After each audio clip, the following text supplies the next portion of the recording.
તો 550 ગ્રામ જેટલી cake ready થાય છે. અચ્છા, હાજી.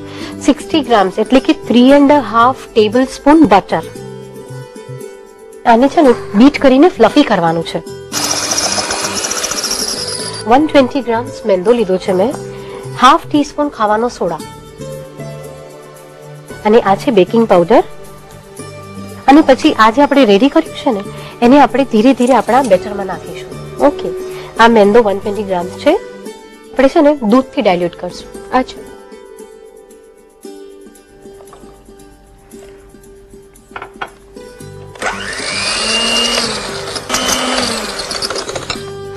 મેંદો આપણે 120 ગ્રામ લીધો છે, એની સામે ટોટલી કેટલું દૂધ એડ કર્યું? દરેક ફ્લાવરના અંદર જેવી રીતે આપણે ઘણી વખત લોટ બી બાંધીએ તો ઘણી વખત પાણી બહુ જ બાંધતા વપરાય છે, ઘણી વખત ઓછું વપરાય છે. એવી જ રીતે કેકના બેટરમાં પણ છે. ઘણી વખત કેકના બેટરમાં પાણી ઘણું, દૂધ ઘણું બધું જાય છે, ઘણી વખત બહુ ઓછું લાગે છે. આજે લગભગ 50 થી 60 ml ગયું છે, ઘણી વખત 110 ml પણ વપરાય છે. બરાબર. તો ઓલવેઝ હું એમ કહું કે તમે કોઈ દિવસ બી ml પર ન જતા તમે એની કન્સિસ્ટન્સીને જો ધ્યાન રાખશો તો તમારી કેક કોઈ દિવસ નહીં બગડે. હવે આપણે એને બીટ કરીએ.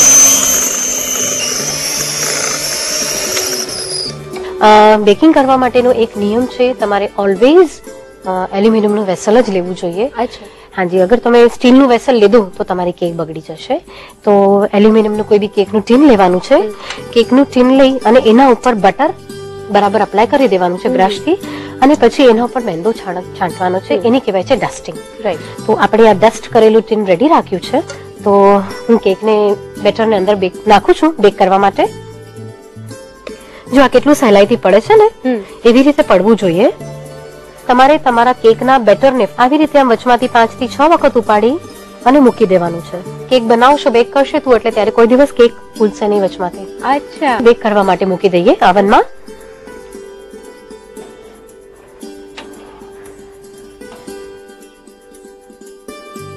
કેટલા સમય માટે મૂક્યું છે અને કેટલા ટેમ્પરેચર પર? જનરલી 180 ડિગ્રી પર આપણે મૂકવાનું છે અને 40 મિનિટ્સ માટે મૂકશું હમણાં. ઓકે. કેક બેક થઈ ગઈ છે અને મેં એને અનમોલ્ડ કરી નાખી છે, અને અનમોલ્ડ કરીને મેં એને ઠંડી કરી લીધી છે. ડેઝર્ટ કેકને ઓલવેઝ 2 લેયરમાં કટ થાય, તો આપણે એને સેન્ડવિચ કટ કરી નાખ્યું છે અને હવે એને આપણે એના 2 પાર્ટ છૂટા પાડી દઈશું. હવે આપણે આઈસિંગ કરીએ. આઈસિંગ માટે સામગ્રી શું શું લઈએ છીએ? સામગ્રીમાં આપણને ફ્રેશ ક્રીમ લેવાનું છે, સંતરાના પીસીસ છે, ટીન પાઇનેપલ છે, બટરસ્કોચ ચીકીનો હાફ ક્રશ કરીને રાખ્યું છે, અને બટરસ્કોચ ક્રશ છે. હવે સૌથી પહેલા એને મોઇશ્ચરાઇઝિંગ કરીશું. અચ્છા. આ પ્લેન વોટર છે. તમે ખાસા પ્રમાણમાં પાણી નાખી રહ્યા છો, તો એનું પ્રમાણ કઈ રીતે નક્કી? ફિંગરને એકદમ ક્લીન કરી લેવાની, અને પછી છે ને દરેક જગ્યાએ આવી રીતે ફિંગર ટચ કરવાની. હાથમાં પાણી મળે છે. અચ્છા. સેમ એવી રીતે અલગ અલગ પોઝિશનમાં એને ચેક કરી લેવાની. હવે જ્યાં આમ હાથ લગાડતા ડ્રાય લાગે ત્યાં થોડુંક ફરીથી મોઇશ્ચરાઇઝિંગ કરી દેવાનું. અચ્છા, એટલે ટચ કરતી વખતે હાથ પર આવે એટલું પાણી તો અંદર હોવું જ જોઈએ. હવે આપણું મોઇશ્ચરાઇઝિંગ થઈ ગયું એટલે ક્રીમ એના પર લગાડીશું. સંતરાના પીસીસ, ટીન પાઇનેપલ લેવાનું છે આપણે. હવે આપણે આ બટરસ્કોચ ચીકી છે એને આપણે હાફ ક્રશ કરી લીધી છે, એ નાખીશું. હવે ફરીથી આપણે એને ક્રીમ લગાડીશું, બીકોઝ જો તમે ડાયરેક્ટ આના પર કેક મૂકી દેશો ને તો જ્યારે કેક કટ કરશો ને ઉપરનો લેયર અલગ પડી જશે, નીચેનો લેયર અલગ પડી જશે. ઓકે. એટલે આ બહુ ઇમ્પોર્ટન્ટ નાના નાના ટિપ્સ છે, જો તમે ધ્યાન રાખશો તો તમારો કેક બિલકુલ બી બગડશે નહીં. હવે એના પર આપણે જે કટ કર્યો છે એ પીસ મૂકી દેશું. હવે એને મોઇશ્ચરાઇઝિંગ કરીએ છીએ. જે કોર્નરનો પાર્ટ છે ને ફક્ત એને આપણે સીઝરથી કટ કરવાનું છે. અચ્છા. આવી રીતે કટ કર્યું. હવે આપણે એને એક ફિનિશિંગ આપી દઉં છું.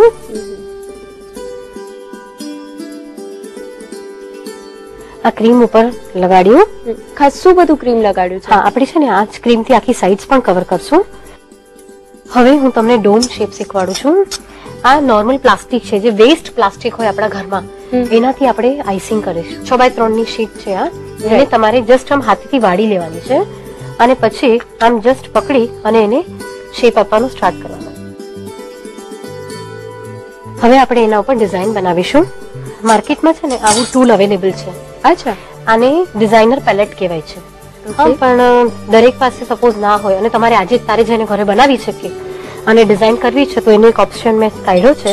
ઝિગઝેગ સીઝર આપણા ઘરમાં હોય જ, ક્રાફ્ટ માટે આપણે યુઝ કરતા હોઈએ, એનાથી મેં આવો શેપ એને આપી દીધો છે. બટરસ્કોચ ક્રશ છે, પ્લાસ્ટિકના અંદર એને ડીપ કરીશું અને એને આપણે ડિઝાઇન બનાવીશું. અહીંયા નીચેથી સ્ટાર્ટ કરી અને જસ્ટ આમ પ્રેસ કરતા કરતા આપણે ઉપર જોઈશું. જો આવી રીતે આપણે ડિઝાઇન બનાવવાની છે. બે લાઈનની વચમાં થોડુંક ડિસ્ટન્સ રાખવાનું છે, જેના લીધે આ ડિઝાઇનનો ઉઠાવ વધારે સારો આવશે. દેખાઈ જ રહ્યું છે, બહુ સુંદર લાગી રહ્યું છે. હવે ઉપર જે છે ને એને પણ કમ્પ્લીટ કરી લેવાનું. હવે ફૂલ બનાવીએ. ફૂલ માટે નોર્મલ એક પ્લાસ્ટિકના બેગના અંદર સાદું આઈસિંગ ભર્યું છે અને એને જસ્ટ આમ કટ આપી દીધો છે. સૌથી પહેલા નીચે એક બેઝ આપીશું, આઈસિંગ લાવી અને એને ખેંચી દઈશું. આ ફ્લાવરનું નામ સ્પાઇક ફ્લાવર છે. આવી રીતે આ રેડી થઈ ગયું છે. હવે એને આપણે કલર કરીશું. આ પાવડર કલર છે જે મેં એને સ્પ્રે બોટલમાં ભરી દીધા છે. એક સીઝર લેવાની છે, સીઝરને આમ થોડી ઓપન કરવાની છે અને પછી આને આમ ઉચકી અને આના પર પ્લેસમેન્ટ કરી દેવાનું છે. આ બટર પેપરનો કોન છે, ક્રીમના અંદર મેં ગ્રીન કલર એડ કરી દીધો છે અને એને કોનમાં ભરી દીધો છે. હવે લીવ્સ બનાવવા માટે આને આપણે વી શેપમાં કટ કરી નાખીએ. આવી રીતે વી શેપમાં એને કટ કરી દઈને જસ્ટ એને પ્રેસ કરીને ખેંચી લેવાનું છે. આ આખી જ જે પ્રોસેસ આપણે કરી એમાં બેઝની વચ્ચે અને આઈસિંગ માટે ઘણું બધું ક્રીમ યુઝ થયું છે. લગભગ ટોટલમાં કેટલું ક્રીમ યુઝ થયું છે? જેવી રીતે આપણે કેકનો સ્પંજ બનાવ્યો છે એ અડધો કિલોની આપણી કેક તૈયાર થાય છે અને અડધો કિલોનું એમાં ક્રીમ જાય છે. અને આ જે ક્રીમ છે નોન ડેરી ક્રીમ છે એ ફૂલે બહુ છે, એટલે તને આમ દેખાય છે કે આટલું બધું મેં યુઝ કર્યું, પણ એટલું બધું લાઇટ છે ને કે એકદમ ફૂલે બહુ છે. એની હિસાબે આપણને લાગે ઘણું બધું વપરાયું છે, પણ 500 ગ્રામ જ જાય છે. અચ્છા, એટલે 500 ગ્રામ બેઝ અને 500 ગ્રામ ક્રીમ એટલે ટોટલ 1 કિલોની કેક રેડી થઈ છે. બિલકુલ તૈયાર છે નોગટ કેક. આ કેક એગલેસ કેક છે અને એને તમે 7 દિવસ સુધી ફ્રીજમાં એકદમ ફ્રેશ રહે છે. હાજી, 7 દિવસ બગડતી નથી, કારણ આપણે કોઈ પણ કેમિકલ કે કંઈ પણ યુઝ નથી કર્યું, એટલા માટે એની શેલ્ફ લાઈફ 7 ડેઝ છે.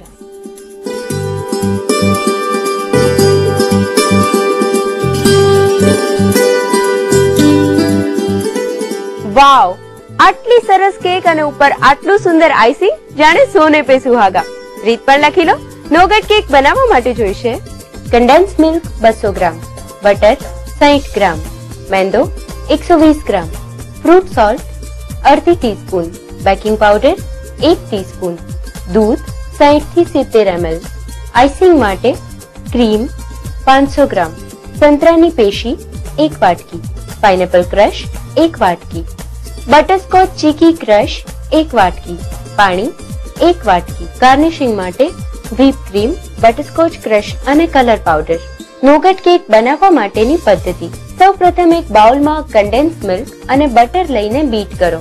હવે મેંદો, ફ્રૂટ સોલ્ટ અને બેકિંગ પાવડરનું મિશ્રણ લઈ તેને મિશ્રણમાં દૂધ સાથે ધીમે ધીમે એડ કરી બીટ કરો.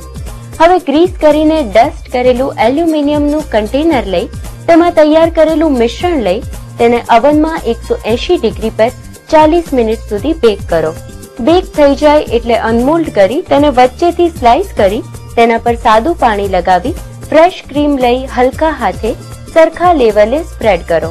હવે તેના પર સંતરાની પેશીઓ, પાઇનેપલ અને ક્રશ કરેલી બટરસ્કોચ ચીકી લગાવી ઉપરથી ફરીથી ક્રીમનું લેયર બનાવો. ઉપરથી કટ કરેલી કેકની સ્લાઇસ મૂકો. આ સ્લાઇસ પર પાણી લગાવી કાતરથી તેની સાઈડના કોર્નરનો ભાગ કટ કરી લો. તેની ઉપર ક્રીમ લઈ કેક પર ઉપર અને સાઈડ પર લેવલ કરો. હવે પ્લાસ્ટિકની શીટ લઈ તેને વાળીને કેકની સ્લાઇડ પર મૂકી શેપ આપો. બટરસ્કોચ ક્રશ લગાવી ડિઝાઇન બનાવો. ફ્લાવર નેઇલ પર ક્રીમથી ફૂલ બનાવી પાવડર કલરથી સ્પ્રે કરી ફૂલને કાતરની મદદથી કેક પર મૂકો. ગ્રીન કલર વાળા વ્હીપ ક્રીમથી પાંદડા બનાવી ગાર્નિશિંગ કરી સર્વ કરો. તો તૈયાર છે નોગટ કેક. ડિઝર્ટ હોય છે તો કાયમ માઉથ વોટરિંગ, પણ જો એના સર્વિંગ પર વધારે ધ્યાન આપીને સર્વિંગને